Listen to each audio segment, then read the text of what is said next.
Hey friends, welcome to our channel. നമ്മുടെ ഗോവൻ സീരീസിൻ്റെ രണ്ടാമത്തെ വീഡിയോ ആണിത്. ഞങ്ങൾ ഗോവയിലെത്തിയിട്ട് ഇന്ന് സെക്കൻഡ് ഡേ ആണ്. സെക്കൻഡ് ഡേ ഞങ്ങൾ ചെയ്തത് ഇവിടെ വാട്ടർ ആക്ടിവിറ്റീസ് ആയിരുന്നു. ഞങ്ങൾ സ്റ്റേ ചെയ്ത ഹോട്ടലിന് അവർ തന്നെ നമുക്ക് വാട്ടർ ആക്ടിവിറ്റീസ് അറേഞ്ച് ചെയ്ത് തന്നിട്ടുണ്ടായിരുന്നു. അപ്പോൾ നമ്മളോട് രാവിലെ ഒരു 7:30 ഒക്കെ ആകുമ്പോൾ റെഡിയായിട്ട് ഈ ബാഗ ബീച്ചിൻ്റെ സൈഡിലുള്ള ഒരു RBM ബാങ്ക് ഉണ്ട്, അവിടെ വന്ന് നിൽക്കാനായിരുന്നു അവർ ഇൻസ്ട്രക്ഷൻ തന്നിട്ടുണ്ടായിരുന്നത്. അതാണ് ഇവിടുത്തെ പിക്കപ്പ് പോയിന്റ്. അതായത് വാട്ടർ ആക്ടിവിറ്റീസ് ഒക്കെ ചെയ്യാൻ വേണ്ടിയിട്ട് പല പല ആൾക്കാരിൽ ബുക്ക് ചെയ്തിട്ടുണ്ടാവുമല്ലോ നമ്മൾ. അപ്പോൾ അവരൊക്കെ പിക്ക് ചെയ്യാൻ വരുന്നത് ഈ ഒരു സ്ഥലത്താണ്. നമ്മൾ അവിടെ വന്നു. രാവിലെ ഒരു 7:30 ഒക്കെ ആയപ്പോഴാണ് അവർ ടൈം പറഞ്ഞിട്ടുണ്ടായിരുന്നത്. അപ്പം ഇതുപോലെ ഓരോ സ്ഥലത്തേക്കും പോകാൻ വേണ്ടിയിട്ടുള്ള ആൾക്കാരൊക്കെ ഇവിടെ വന്നിട്ട് നിൽക്കുന്നുണ്ടായിരുന്നു, അവരുടെ ഓരോരോ ആൾക്കാരെയും വെയിറ്റ് ചെയ്തിട്ട്. അപ്പം നമ്മളും അതുപോലെ അവർ വരാൻ പറഞ്ഞ ഇൻസ്ട്രക്ഷൻ അനുസരിച്ചിട്ട് ഇവിടെ രാവിലെ ഒരു 7:30 ആയപ്പോൾ എത്തി.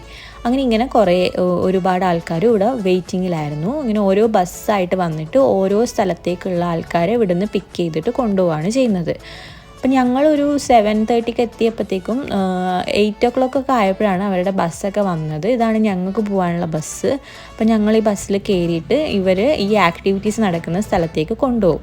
ഇവിടെ നിന്ന് ഒരു ഏകദേശം ഒരു 1 hour ട്രാവൽ ഉണ്ടായിരുന്നു ഈ ആക്ടിവിറ്റി നടക്കുന്ന സ്ഥലത്തേക്ക്. അപ്പം ഞങ്ങളൊരു ടീമായിട്ടായിരുന്നു ഇവിടെ എത്തിയിട്ടുണ്ടായിരുന്നത്. ഇങ്ങനെ ഈ ഒരു ഡെസ്റ്റിനേഷനിൽ അവർ നമുക്ക് വേണ്ട ബ്രേക്ക്ഫാസ്റ്റ് അറേഞ്ച് ചെയ്ത് വെച്ചിട്ടുണ്ടായിരുന്നു. ഞങ്ങൾ ആദ്യം രാവിലെ ബ്രേക്ക്ഫാസ്റ്റ് കഴിക്കാണ്ടായിരുന്നു വന്നിട്ടുണ്ടായിരുന്നത്. ഇവിടെ നമുക്കൊരു ബ്രെഡ് സാൻഡ്വിച്ചും അതുപോലെ തന്നെ ഒരു ചായ, ഒരു സമൂസയും, അങ്ങനെ ഒരു മിനിമലായിട്ടുള്ള ബ്രേക്ക്ഫാസ്റ്റാണ് കഴിച്ചത് കേട്ടോ. മേ ബി ഈ ഒരു ആക്ടിവിറ്റീസൊക്കെ ചെയ്യുന്ന സമയത്ത് ചിലപ്പോൾ മോഷൻ സിക്നെസ് ഒക്കെ ഉണ്ടാവുമല്ലോ ആദ്യമായിട്ടൊക്കെ ചെയ്യുന്ന ആൾക്കാർക്ക്. അപ്പോൾ ലൈറ്റായിട്ട് ബ്രേക്ക്ഫാസ്റ്റ് കഴിക്കുന്നതായിരിക്കും ഏറ്റവും നല്ലത് എപ്പോഴും. അങ്ങനെ ഞങ്ങളിവിടെ എത്തി. ഇവിടെ സൈഡിൽ ഞങ്ങൾക്ക് ഈ നമ്മുടെ ബിലോങ്സ് ഒക്കെ സൂക്ഷിച്ച് വെക്കാനുള്ള സ്ഥലം ഉണ്ട് കേട്ടോ. അതായത് ഒരു ചെറിയ ലോക്കർ പോലെയുള്ള സ്ഥലം. പക്ഷേ അതിന് നമ്മൾ എക്സ്ട്രാ പേയ്മെൻറ്റ് കൊടുക്കണം കേട്ടോ. ഒരു 200 രൂപ എക്സ്ട്രാ പേ ചെയ്യണം. പിന്നെ നമ്മൾ ഇവിടെ ഇങ്ങനെ ഇൻസ്ട്രക്ഷൻസ് ഒക്കെ തരും അവർ, എന്തൊക്കെ കാര്യങ്ങളാണ് ചെയ്യേണ്ടതും അങ്ങനത്തെ കാര്യങ്ങളൊക്കെ. അതായത് നമുക്ക് എന്തെങ്കിലും അസുഖങ്ങളുണ്ടെങ്കിലും അതുപോലെ പ്രഷർ വേരിയേഷൻ കൊണ്ടുള്ള ബുദ്ധിമുട്ടൊക്കെ ഉണ്ടെങ്കിലൊക്കെ അവരോട് പറയേണ്ടതാണ്. അപ്പോൾ നമ്മൾ ഇൻസ്ട്രക്ഷൻസ് ഒക്കെ കഴിഞ്ഞിട്ട് അവർ നമ്മളെ 2 ടീമായിട്ട് തിരിക്കും. അതായത് പാരാസെയിലിങ്ങിന് ഒരു സെറ്റ് ഓഫ് ആൾക്കാർ പാരാസെയിലിംഗ് ചെയ്യാനും ഒരു സെറ്റ് ഓഫ് ആൾക്കാർ സ്കൂബ ഡൈവിങ് ചെയ്യാനുമാണ് കൊണ്ടുപോകുന്നത്. അപ്പം നമ്മൾ ആദ്യമായിട്ട് പോയത് സ്കൂബ ഡൈവിങ് ചെയ്യാനാണ്. അപ്പം ഞങ്ങളുടെ ലൈഫിൽ തന്നെ ഫസ്റ്റ് ആയിട്ടാണ് ഞങ്ങളിങ്ങനെ കടലിൻ്റെ മുകളിലേക്കൂടെ ഒരു ബോട്ടിലും അങ്ങനെയൊക്കെ പോകുന്നത് കേട്ടോ. ഭയങ്കര ഒരു എക്സൈറ്റ്മെൻറ്റും അതുപോലെ തന്നെ പേടിയൊക്കെ ഉള്ള ഒരു മിക്സഡ് ഇമോഷനായിരുന്നു നമ്മൾ ഇതിൽ പോയിക്കൊണ്ടിരിക്കുന്ന സമയത്ത് ഉണ്ടായിരുന്നത്. അങ്ങനെ അവരെ സ്കൂബ ഡൈവിങ്ങിൻ്റെ അറേഞ്ച്മെൻറ്റ് ചെയ്ത് വെച്ചിരിക്കുന്ന സ്ഥലത്തേക്കാണ് നമ്മൾ ഈ ബോട്ടിൽ അവർ കൊണ്ടുപോകുന്നത്. അവിടെ എത്തി അവർ അതിനനുസരിച്ചുള്ള കാര്യങ്ങളൊക്കെ ഇൻസ്ട്രക്ഷൻസൊക്കെ പറഞ്ഞു തരും. അതായത് നമ്മളെങ്ങനെ ആ ഒരു മൗത്തിലിടുന്ന ആ സംഭവം എങ്ങനെയാണ് ഇടേണ്ടതെന്നും അതുപോലെ എങ്ങനെയൊക്കെയാണ് അവർ നമ്മളെ ഉള്ളിലേക്ക് കൊണ്ടുപോയി കഴിഞ്ഞ് കഴിഞ്ഞാൽ നമുക്ക് ബുദ്ധിമുട്ട് എന്തെങ്കിലും അനുഭവപ്പെടുന്നുണ്ടെങ്കിൽ എന്തൊക്കെ ഇൻസ്ട്രക്ഷൻസാണ് നമ്മൾ കൊണ്ടുപോകുന്ന ഗൈഡിൻ്റെ അടുത്ത് നമ്മൾ പറയേണ്ടതെന്നും അങ്ങനത്തെ കാര്യങ്ങളൊക്കെ അവർ അതിൻ്റെ ഉള്ളിൽ നിന്ന് വിശദീകരിച്ച് തരും കേട്ടോ. അതിനുശേഷം നമ്മൾ ഓരോരോ ആൾക്കാരെയായിട്ട് അവർ താഴെ കൊണ്ടുപോയിട്ട് ഇങ്ങനെ കൊണ്ടുവരാണ് ചെയ്യുന്നത്. അപ്പം ഇത് ലൈഫിൽ ഫസ്റ്റ് ടൈം എക്സ്പീരിയൻസ് ആയതുകൊണ്ട് തന്നെ ഭയങ്കര പേടിയായിരുന്നു. കാരണം എനിക്ക് വെള്ളം ഭയങ്കര പേടിയാണ്. അതുപോലെ വെള്ളത്തിൻ്റെ അടിയിൽ മുങ്ങി നമ്മൾ ശ്വാസം ബ്രീത്തിങ് അതൊക്കെ ഭയങ്കര ഒരു എക്സൈറ്റ്മെൻറ്റും പേടിച്ചിട്ടാണ് ഞാനിത് ചെയ്യാൻ വേണ്ടി പോയത് തന്നെ. പക്ഷെ അവിടെ എത്തിക്കഴിഞ്ഞ് അതിൻ്റെ ആദ്യം എനിക്ക് മുങ്ങുമ്പോൾ ഭയങ്കര പ്രശ്നമായിരുന്നു കേട്ടോ. മുങ്ങി പോകുമ്പോഴത്തേക്കും ഭയങ്കരമായിട്ട് ഇങ്ങനെ ശ്വാസം മുട്ടുന്ന പോലെയൊക്കെ ഫീൽ ചെയ്യും. പക്ഷെ നമുക്ക് കറക്റ്റായിട്ട് കൺട്രോൾ കിട്ടിക്കഴിഞ്ഞ് കഴിഞ്ഞാൽ അത് ഒരു ബുദ്ധിമുട്ടും ഇല്ലാണ്ട് നമുക്ക് ചെയ്യാൻ പറ്റും. അപ്പോൾ ഇതാണ് നമ്മൾ താഴെ എത്തുമ്പോൾ കാണുന്ന കാഴ്ച. ഈ ഒരു കാഴ്ചയുടെ അടുത്തേക്ക് എത്തുമ്പോഴേക്കും എന്താ പറയുക, ആ ഒരു പേടിയൊക്കെ അങ്ങ് പോകും. മനസ്സിലായി, നമ്മൾ കടലിൻ്റെ അടിയിലൊക്കെ ഇങ്ങനെ കാണാനൊക്കെ തുടങ്ങുമ്പോൾ ആ ഒരു എക്സൈറ്റ്മെൻറ്റ് ഭയങ്കരമായിരുന്നു. നല്ല രസമുണ്ടായിരുന്നു. ലൈഫിൽ ഒരു തവണയെങ്കിലും എക്സ്പീരിയൻസ് ചെയ്യേണ്ട ഒരു സംഭവമാണിത്. അത് കഴിഞ്ഞിട്ട് നമ്മൾ പോയത് പാരാസെയിലിങ് ചെയ്യാൻ വേണ്ടിയിട്ടായിരുന്നു. പാരാസെയിലിങ് ആ ഒരു സ്ഥലത്തേക്ക് പോകുമ്പോഴത്തേക്കും ഇങ്ങനെ കടലിൻ്റെ മോഷൻ സിക്നെസ് ഒക്കെ വെച്ചിട്ട് എനിക്ക് അത്യാവശ്യം ഒരു വല്ലാത്തൊരു ഫീലിംഗ് വന്നിട്ടുണ്ടായിരുന്നു. എന്തോ ഒരു വൊമിറ്റിംഗ് ടെൻഡൻസിയും അങ്ങനെയൊക്കെ. എന്നാലും സാരമില്ല, ചെയ്യണം, ഇനി ചെയ്യാൻ പറ്റില്ല, ഇനി ഇപ്പോഴേ വരില്ല, അങ്ങനത്തെ ഒക്കെ ചിന്തിച്ചപ്പോഴത്തേക്കും ഒരു എനർജി വന്നിട്ടുണ്ടായിരുന്നു. അപ്പോൾ എല്ലാവരും ഭയങ്കര എക്സൈറ്റഡ് ആണ് ഇത് ചെയ്യാനോ. ഇത് അങ്ങനത്തെ ഇതാണല്ലോ. അപ്പം ഞങ്ങൾ ഇങ്ങനെ ചെയ്തു. ആ എക്സ്ട്രാ നമ്മൾ വെള്ളത്തിൽ മുക്കവും എക്സ്ട്രാ ഹൈറ്റിലൊക്കെ പൊങ്ങണമെന്നൊക്കെ ഉണ്ടെങ്കിൽ അവർക്ക് പേയ്മെൻറ്റ് എക്സ്ട്രാ ചെയ്യണം കേട്ടോ. നമ്മൾ ഈ പാക്കേജിൻ്റെ ഉള്ളിൽ ഒരു മിനിമം ഹൈറ്റിൽ മാത്രമേ അവർ നമ്മളെ പൊക്കുള്ളൂ പാരാസെയിലിംഗ് ഒക്കെ ചെയ്യുന്ന സമയത്ത്. അപ്പം അത് കഴിഞ്ഞിട്ട് നമ്മളെല്ലാവരും ഇവർ എന്ത് ചെയ്യുന്നത് വെച്ചാൽ ഈ ബീച്ചിൻ്റെ സൈഡിൽ കൊണ്ടുവരും. അവിടെ നിന്നാണ് ബാക്കിയുള്ള ആക്ടിവിറ്റീസ്, ഈ ബനാന റൈഡും അതുപോലെ തന്നെ സ്പീഡ് ബോട്ട്, ജെറ്റ്, ബമ്പർ അങ്ങനത്തെ സംഭവങ്ങളൊക്കെ ചെയ്യിപ്പിക്കുന്നത്. ഈ ബമ്പർ ബോട്ടിലൊക്കെ അവർ നമ്മളെ കയറ്റി കൊണ്ടുപോകും. സ്പീഡ് ബോട്ടിൽ വലിച്ചിട്ട് എൻഡിലെത്തുമ്പോൾ അവർ അപ്പാടെ വെള്ളത്തിലേക്ക് ഉന്തിയിടും കേട്ടോ. ഈ ബനാനയിൽ പോകുമ്പോൾ അങ്ങനെ തന്നെയാണ്, അവസാനം വെള്ളത്തിലൊക്കെ വീണ് വെള്ളമൊക്കെ കുടിച്ച് അയ്യോ ഒരു വല്ലാത്തൊരു എക്സ്പീരിയൻസ് ആയിരുന്നു അത്. പക്ഷേ നല്ല രസമായിട്ട് എൻജോയ് ചെയ്തിട്ടുണ്ടായിരുന്നു. നല്ലൊരു അനുഭവമായിരുന്നു അത് ചെയ്ത് കഴിഞ്ഞപ്പോഴത്തേക്കും.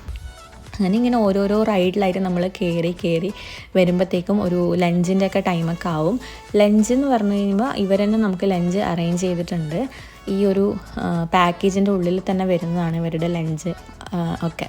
അപ്പോൾ ഇതൊക്കെ കഴിഞ്ഞ് നമുക്ക് ഇവിടെ ഇതിൻ്റെ സൈഡിൽ തന്നെ ഇവരുടെ ആൾക്കാരൊക്കെ ഇവിടെ വന്നിട്ട് അറേഞ്ച്മെന്റ്സ് ഒക്കെ മൊബൈലിൻ്റെ കവർ, വാട്ടർ പ്രൂഫിൻ്റെ കവർ അതൊക്കെ വേണമെന്നൊക്കെ ചോദിച്ചിട്ടൊക്കെ വരും കേട്ടോ. അതൊന്നും വാങ്ങിക്കേണ്ട ഒരു ആവശ്യമില്ല. 100 രൂപയാണ് അതിന് അവർ ചെയ്യണമെന്നുണ്ടെങ്കിൽ അങ്ങനെ കുളിക്കാൻ അങ്ങനെ നമുക്ക് അങ്ങനെ വീഡിയോ എടുക്കാനുള്ള ഒരു സമയമോ ഈ വെള്ളത്തിൽ പോകുമ്പോൾ നമുക്ക് നമ്മുടെ ഫോൺ എടുത്തിട്ട് പോയിട്ട് വീഡിയോ എടുക്കാനൊന്നും പറ്റില്ല. അറിയുന്ന ആരെങ്കിലും ഉണ്ടെങ്കിൽ നമുക്ക് ഫോൺ കയ്യിൽ കൊടുത്തു കഴിഞ്ഞാൽ ഇങ്ങനെ കുട്ടി വീഡിയോസ് ഒക്കെ എടുക്കാം. അല്ലാണ്ട് അവർ പറയുന്ന എല്ലാ സാധനങ്ങളും വാങ്ങും അങ്ങനത്തെ അതൊക്കെ ഒരുപാട് പറ്റിക്കപ്പെടും നമ്മൾ. ഭയങ്കര റേറ്റാണ് അവർ പറയുന്ന സാധനങ്ങൾക്കൊക്കെ അവിടെ സൈഡിലൊക്കെ ഉള്ളതൊക്കെ. അത് കഴിഞ്ഞ് നമ്മൾ ഡ്രസ്സൊക്കെ മാറ്റി ഇവർ അറേഞ്ച് ചെയ്തിരിക്കുന്ന ലഞ്ചിൻ്റെ സെക്ഷനിലേക്ക് നമ്മൾ കൊണ്ടുപോകും. അവിടെ നമുക്കുണ്ടായിരുന്നത് ഒരു നോർമൽ ഒരു മെനു ആയിരുന്നു. അതായത് ചപ്പാത്തി, റൈസ്, ചിക്കൻ കറി, അങ്ങനെ ഒരു സിമ്പിൾ ലഞ്ചായിരുന്നു ഉച്ചയ്ക്ക്. അവിടെ നിന്ന് ലഞ്ചൊക്കെ കഴിച്ച് പിന്നെ നമുക്ക് അവിടെ നിന്ന് എന്തെങ്കിലും എക്സ്ട്രാ വേണമെങ്കിൽ വാങ്ങി കഴിക്കുകയൊക്കെ ചെയ്യാം. അതൊരു ഹോട്ടലായിരുന്നു. പിന്നെ പക്ഷേ നമ്മൾ അതിന് എക്സ്ട്രാ പേയ്മെൻറ്റ് അവിടെ അവർക്ക് നമ്മൾ പേ ചെയ്യണം. ബാക്കിയുള്ള കാര്യങ്ങളൊക്കെ ഇവരുടെ പാക്കേജിൽ ഇൻക്ലൂഡഡ് ആയിരുന്നു. അത് കഴിഞ്ഞിട്ട് നമ്മൾ ബസ്സിൽ കയറി തിരിച്ച് നമ്മൾ അവരെ പിക്ക് ചെയ്തിട്ട് തന്നെ അവർ നമ്മളെ ഡ്രോപ്പ് ചെയ്യും. പോകുന്ന വഴിയൊക്കെ ഭയങ്കര ഭംഗിയുള്ള സ്ഥലങ്ങളും അതുപോലെ തന്നെ ഒരുപാട് കാഴ്ചകളൊക്കെ കാണാനുണ്ട്. ഇത് നമ്മൾ ഗോവേൻ്റെ വേറൊരു സൈഡിലുള്ള ഒരു സ്ഥലത്ത് കൊണ്ടുപോയിട്ടാണ് ഇവർ ഈ ഒരു വാട്ടർ ആക്ടിവിറ്റീസൊക്കെ ചെയ്യുന്നത്. ഇവിടെ തന്നെ വേറൊരു ഐലൻഡിലൊക്കെ ഉള്ള ഈ വാട്ടർ ആക്ടിവിറ്റീസൊക്കെ ചെയ്യുന്ന സ്ഥലങ്ങളൊക്കെ ഉണ്ട്. അവിടെ പാക്കേജ് അതിനനുസരിച്ചിട്ട് മാറും. അങ്ങനെ അതിൻ്റെ ക്ഷീണമൊക്കെ തീർത്ത് കുറച്ച് സമയം റൂമിൽ റെസ്റ്റൊക്കെ എടുത്തിട്ട് നമ്മൾ വൈകുന്നേരം ആയപ്പോൾ വീണ്ടും ഇറങ്ങിയിട്ടുണ്ടായിരുന്നു. നമ്മൾ ഇറങ്ങിയിട്ട് വന്നത് വോഗത്തൂർ ബീച്ചിലേക്കാണ്. ഇതിൻ്റെ അടുത്ത് തന്നെ നമ്മൾ സ്റ്റേ ചെയ്യുന്ന ബാഗ ബീച്ചിൻ്റെ വേറൊരു സൈഡിലായിട്ടാണ് ഈ ബാഗത്തൂർ ബീച്ച് വരുന്നത്. അതുപോലെ തന്നെ അഞ്ജുന ബീച്ചും ഉണ്ട്. അപ്പം നമ്മൾ ഇന്ന് ഈ 2 ബീച്ചിൽ പോകാമെന്നാണ് വിചാരിക്കുന്നത്. അപ്പോൾ ഇപ്പം നമ്മൾ എത്തിയിരിക്കുന്നത് വാഗത്തൂർ ബീച്ചിലാണ്. വാഗത്തൂർ ബീച്ച് തന്നെ ഒരു കുട്ടി ബീച്ചാണ്. അങ്ങനെ വലിയ കാര്യമായിട്ട് അങ്ങനെ കാണാനോ അങ്ങനെ ഇതൊന്നുമില്ല. പക്ഷെ ഒരു റിലാക്സിങ് ആയിട്ട് നമുക്കിരുന്ന് കുറച്ച് സമയമൊക്കെ സ്പെൻഡ് ചെയ്യാം. അതുപോലെ തന്നെ എന്താ പറയുക, ഒരുപാട് ഫോറിനേഴ്സും അങ്ങനെ ഒരുപാട് ആൾക്കാരൊക്കെ ഇവിടെയും വരുന്നുണ്ട്. ഇങ്ങനെ സൈഡിലൊക്കെ ഒരു ഷാക്കിൻ്റെ സെറ്റപ്പും അങ്ങനത്തെ കാര്യങ്ങളൊക്കെ ഉണ്ട്. പക്ഷേ ബാഗ ബീച്ചിലുള്ള അത്ര എന്താ പറയുക ആൾക്കാരും തിരക്കൊന്നും ഇവിടെ നമുക്ക് അനുഭവപ്പെടില്ല. അപ്പോൾ ഇവിടെ നമുക്ക് കുറച്ചും കൂടി ഒരു സമാധാനപരമായ അന്തരീക്ഷമായിരിക്കും ഉണ്ടാവുക. അപ്പോൾ നമുക്കിങ്ങനെ എന്താ പറയുക കുറച്ച് ഫോട്ടോസും അങ്ങനത്തെ കാര്യങ്ങളൊക്കെ എടുക്കാം. നമ്മൾ വരുമ്പോഴത്തേക്കും സൺസെറ്റൊക്കെ കഴിഞ്ഞിട്ടുണ്ടായിരുന്നു. സൺസെറ്റ് കാണണം എന്നൊക്കെ വിചാരിച്ചിട്ടായിരുന്നു നമ്മൾ വന്നത്. പക്ഷേ ഇവിടെ എത്തിയപ്പോഴത്തേക്കും ലേറ്റായിപ്പോയി. അങ്ങനെ കുറേ നേരം എന്താ പറയുക ഇവിടെ നിന്ന് കുറച്ച് ഫോട്ടോസും അങ്ങനത്തെ കാര്യങ്ങളൊക്കെ എടുത്തു. പിന്നെ ഇതിൻ്റെ എന്താ പറയുക കുറേ ഫോറിനേഴ്സ് ഉണ്ടായിരുന്നു കേട്ടോ ഇവിടെ. ഒരുപാട് എനിക്ക് തോന്നിയ ഫോറിനേഴ്സാണ് കുറച്ചും കൂടി അധികം ആയിട്ടുണ്ടായിരുന്നെന്ന് തോന്നുന്നു. അത് കഴിഞ്ഞിട്ട് എന്താ പറയുക നമ്മളിവിടെ കുറച്ച് സമയം നിന്നു. ആടുന്ന 1-2 ആൾക്കാരോട് ഞങ്ങൾ കുറച്ച് ഫോട്ടോസൊക്കെ എടുത്തരും എന്നൊക്കെ ചോദിച്ചു. അങ്ങനെ ഞങ്ങൾ കുറച്ച് നല്ല ഫോട്ടോസൊക്കെ എടുത്തു. അത് കഴിഞ്ഞിട്ട് ഇന്ന് ഇവിടെ 2 ഫോറിനേഴ്സ് ഒരു ഫയർ ആക്ടിവിറ്റി പോലെ ചെയ്തിട്ടുണ്ടായിരുന്നു രാത്രിയിൽ. അത് കാണാൻ കുറച്ച് എന്താ പറയുക നല്ല ഭംഗിയുണ്ടായിരുന്നു കേട്ടോ. അങ്ങനെ അതൊക്കെ ചെയ്ത് കഴിഞ്ഞതിന് ശേഷം നമ്മൾ കുറച്ച് സമയം അതൊക്കെ അവിടെ നിന്ന് കണ്ടു.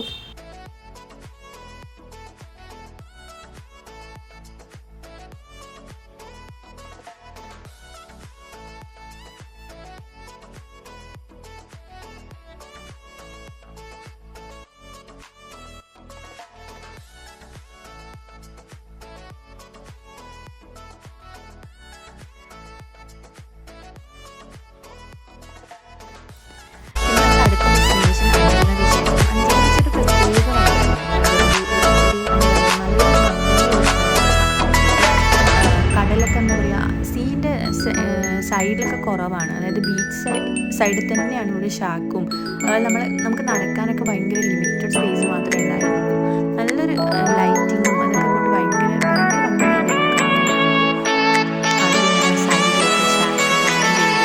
Candle light ഡിന്നറൊക്കെ